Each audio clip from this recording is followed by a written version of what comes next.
പാലക്കാട് കല്ലടിക്കോട് രണ്ടുപേരെ വെടിയേറ്റ് മരിച്ച നിലയിൽ കണ്ടെത്തി. മരുതുംകാട് സ്വദേശി ബിനുവിനെയും പ്രദേശവാസിയായ നിതിനെയുമാണ് മരിച്ച നിലയിൽ കണ്ടെത്തിയത്. മൃതദേഹത്തിന് സമീപത്തുനിന്ന് നാടൻ തോക്കും കണ്ടെത്തിയിട്ടുണ്ട്. ടി നന്ദഗോപാൽ ചേരുന്നു. നന്ദഗോപാൽ, എന്താണ് സംഭവിച്ചത്? ഇന്ന് ഉച്ചയോട് കൂടിയാണ് ഈ സംഭവം നടന്നിട്ടുള്ളത്. ആദ്യം ഈ മരുതങ്കര സ്കൂളിന് സമീപത്തായിട്ട് വഴിയിലാണ് ബിനു എന്ന് പറയുന്ന വ്യക്തിയെ മരിച്ച നിലയിൽ കണ്ടെത്തിയിട്ടുണ്ടായിരുന്നത്. വെടിയേറ്റ നിലയിലായിരുന്നു ബിനുവിന്റെ മൃതദേഹം ഉണ്ടായിരുന്നത്. തൊട്ടടുത്ത് തന്നെ ഒരു നാടൻ തോക്കും അതിന്റെ പെല്ലറ്റും ഉൾപ്പെടെ കണ്ടെത്തുകയും ചെയ്തിട്ടുണ്ടായിരുന്നു. പിന്നീട് കൂടുതൽ പരിശോധന നടത്തിയപ്പോൾ ഈ ബിനു മരിച്ചു കിടക്കുന്ന സമീപം തന്നെയുള്ള ഒരു വീട്ടിനകത്ത് പ്രദേശവാസിയായ നിതിനെയും വെടിയേറ്റ നിലയിൽ മരിച്ച നിലയിൽ കണ്ടെത്തുകയായിരുന്നു. എങ്ങനെയാണ് ഈ ഒരു വെടിയേറ്റത് എന്ന കാര്യത്തിൽ പോലീസ് കൂടുതൽ സ്ഥിരീകരണങ്ങളിലേക്ക് എത്തുന്നത് മാത്രമേ ഉള്ളൂ. പക്ഷേ ഇപ്പോൾ ലഭിക്കുന്ന പ്രാഥമികമായ വിവരമനുസരിച്ച് ഈ ബിനുവും നിതിനും സുഹൃത്തുക്കളായിരുന്നു എന്നുള്ളത് മനസ്സിലാക്കുന്നു. ഇവർ തമ്മിലുള്ള ചില തർക്കത്തിന് പിന്നാലെ നിതിനെ കൊലപ്പെടുത്തിയ ശേഷം സ്വയം വെടിവെച്ച് ആത്മഹത്യ ചെയ്തതാണ് എന്നതാണ് പോലീസിന്റെ പ്രാഥമിക നിഗമനം. പക്ഷേ ഇക്കാര്യത്തിൽ കൂടുതൽ സ്ഥിരീകരണം വേണം, കൂടുതൽ വിവരങ്ങൾ ഇതുമായി ബന്ധപ്പെട്ട് ലഭിക്കേണ്ടതുണ്ട്. ഏതായാലും പോലീസ് ഉൾപ്പെടെ പരിശോധന നടത്തുന്നുണ്ട്. പ്രാഥമികമായി ലഭിക്കുന്ന വിവരമാണ് ഞാൻ പറഞ്ഞതുപോലെ ഈ ഒരാളെ കൊലപ്പെടുത്തിയ ശേഷം മറ്റൊരാൾ ആത്മഹത്യ ചെയ്തതാണ് എന്നുള്ളത്.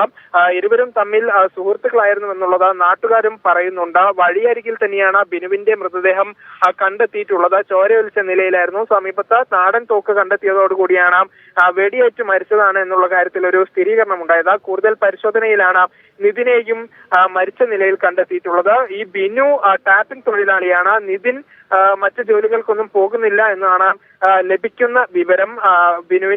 നിതിന്റെ വീട്ടിൽ അമ്മ മാത്രമാണ് ഉള്ളത് എന്നും മനസ്സിലാക്കുന്നുണ്ട്. പക്ഷേ എന്താണ് ഈ അപകടത്തിന് ഇത്തരത്തിലൊരു കൊലപാതകത്തിന് കാരണം എന്നുൾപ്പെടെയുള്ള വിഷയങ്ങളിൽ കൂടുതൽ സ്ഥിരീകരണം വേണം, കൂടുതൽ പരിശോധനകൾ ലഭിക്കേണ്ടതുണ്ട്.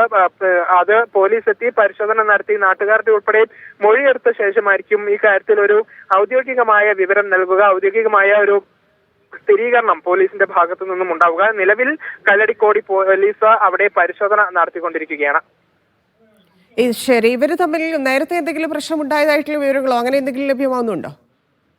പോലീസ് പറയുന്നതനുസരിച്ച് ഇരുവരും സുഹൃത്തുക്കളായിരുന്നു. പക്ഷേ മറ്റു ചില ഇടപാടുകൾ തുടർന്ന് ഇരുവരും തമ്മിൽ തർക്കമുണ്ടായിരുന്നു എന്നുള്ളത് പോലീസിന് ചില സൂചനകൾ ലഭിച്ചിട്ടുണ്ട്. പക്ഷേ ഞാൻ പറഞ്ഞതുപോലെ ഈ കാര്യത്തിൽ പോലീസ് ഔദ്യോഗികമായ ഒരു സ്ഥിരീകരണം നൽകുന്നില്ല. പ്രാഥമികമായ ചില വിവരങ്ങൾ മാത്രമാണ് പോലീസിന്റെ കയ്യിലുള്ളത്. ആദ്യഘട്ടത്തിൽ ബിനുവിന്റെ മൃതദേഹം മാത്രമാണ് കണ്ടെത്തിയിട്ടുണ്ടായിരുന്നത്. പിന്നീട് നടത്തിയ പരിശോധനയിലാണ് നിതിനെയും സമാനമായ രീതിയിൽ കൊല്ലപ്പെട്ട നിലയിൽ കണ്ടെത്തിയത്. ഇതോടുകൂടിയാണ് വിഷയത്തിന്റെ ഗൗരവം വർദ്ധിച്ചത്. എങ്ങനെയാണ് ഈ ഒരു കൊലപാതകം ഉൾപ്പെടെ നടന്നത് എന്ന കാര്യത്തിലേക്ക് ഒരു ചോദ്യം ഉയർന്നത്. അതിലാണ് പ്രാഥമികമായ നിഗമനം അനുസരിച്ച് ബിനു സ്വയം ആത്മഹത്യ ചെയ്തത്, സ്വയം വെടിവെച്ചതാണെന്നും നിതിനെ കൊലപ്പെടുത്തിയതാണ് എന്നുള്ളതും കണ്ടെത്തിയിട്ടുള്ളത്. ഈ കാര്യത്തിൽ പോലീസിന്റെ അന്വേഷണത്തിന് ശേഷം കൂടുതൽ സ്ഥിരീകരണം, കൂടുതൽ വിവരങ്ങൾ ലഭിക്കുമെന്നാണ് നിലവിൽ അറിയുന്നത്. ഈ നാടൻ തോക്ക് ഇത് ആരായിരുന്നു ഉപയോഗിച്ചുകൊണ്ടിരുന്നത്? ആരുടേതാണ്? ഒരുപക്ഷെ അത് ഈ ബിനുവിന്റെ തോക്ക് തന്നെയാണ് എന്ന് അറിയുന്നു. ഇത് ഒരു വനത്തിനോട് ഉൾപ്പെടെ ചേർന്ന് കിടക്കുന്ന പ്രദേശമാണ്. വന്യജീവി ആക്രമണം കൂടുതലായുള്ള പ്രദേശമാണ്. അതുകൊണ്ട് തന്നെ ആളുകളുടെ കയ്യിൽ ഉൾപ്പെടെ ഇത്തരത്തിൽ തോക്കുകൾ ഉണ്ടാകാനുള്ള ഒരു സാധ്യത പോലീസ് തള്ളിക്കളയുന്നില്ല. അങ്ങനെയെങ്കിൽ ആ തോക്ക് ഉപയോഗിച്ചായിരിക്കാം ഇത്തരത്തിലൊരു ആക്രമണം നടന്നത് എന്നാണ് മനസ്സിലാക്കുന്നത്. പക്ഷേ ഈ കാര്യത്തിൽ ഉൾപ്പെടെ ഞാൻ പറഞ്ഞതുപോലെ പോലീസിന്റെ ഭാഗത്തു നിന്നും പ്രാഥമികമായ നിഗമനങ്ങൾ മാത്രമാണ് വിഷയത്തിലുള്ളത്. കൂടുതൽ സ്ഥിരീകരണങ്ങൾ ഈ വിഷയത്തിൽ ലഭിക്കേണ്ടതുണ്ട്. നിലവിൽ ഇൻക്വസ്റ്റ് നടപടികൾ ഉൾപ്പെടെ പൂർത്തിയാക്കേണ്ടതുണ്ട്. അതിനുശേഷം നടത്തുന്ന പരിശോധനയിലായിരിക്കും കൂടുതൽ വിവരങ്ങൾ പോലീസ് കൈമാറുക. പോലീസ് ഇപ്പോ അന്വേഷണം ഇപ്പം സ്വാഭാവികമായിട്ടും അവിടെ ഏതൊരു സ്കൂളിനടുത്തൊക്കെയാണെന്നാണ് മനസ്സിലാക്കുന്നത്. അപ്പം ആൾക്കാരുണ്ടായിരുന്ന സ്ഥലമല്ലേ ഇത്? കാണുകയോ ഇല്ലെങ്കിൽ ആരെങ്കിലും ദൃക്സാക്ഷികളോ ആ രീതിയിൽ എന്തെങ്കിലും ഉണ്ടോ?